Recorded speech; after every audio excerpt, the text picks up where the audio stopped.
কম্বল চোরেরা এই সকল চুরি করতে পারবে না।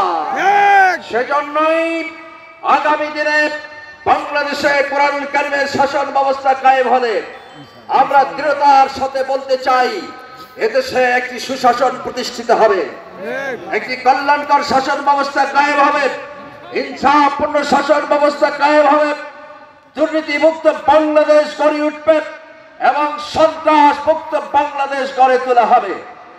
সংগ্রামী ভাইসব, আসুন আমরা একতাবদ্ধভাবে আগামী দিনে এদেশে যাতে করে আর কোন দুষ্ট চক্র, কোন ফ্যাসিজম ক্ষমতার মস্তদে আসতে না পারে, সেই জন্য আমরা দৃঢ়তার সাথে অঙ্গীকারাবদ্ধ।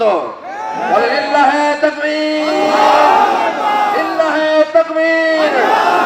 বাংলাদেশে আগামী নির্বাচন একটি সুষ্ঠু নিরপেক্ষ ধারার মাধ্যমে নির্বাচন হবে ইনশাআল্লাহ। আর সেই নির্বাচনে সৎ যোগ্য দেশপ্রেমিক লোকেরাই নির্বাচিত হবে, এই দৃঢ়তার সাথে প্রত্যাশা করছি। আল্লাহ রাব্বুল আলামিন আগামীর বাংলাদেশকে করুক কোরআনুল কারীমের বাংলাদেশ, আগামী দিনের বাংলাদেশ ইনসাফপূর্ণ বাংলাদেশ, আগামী দিনের বাংলাদেশ একটি ভারসাম্যপূর্ণ বিচার ব্যবস্থার বাংলাদেশ। আপনাদের সকলকে প্রীতি ও শুভেচ্ছা জানিয়ে আরেকবার মোহতারাম আমিরে জামাতকে অভিনন্দন জানিয়ে আমি আমার বক্তব্য এখানে শেষ করছি। বাংলাদেশ জিন্দাবাদ, বাংলাদেশ জামাত ইসলামী জিন্দাবাদ।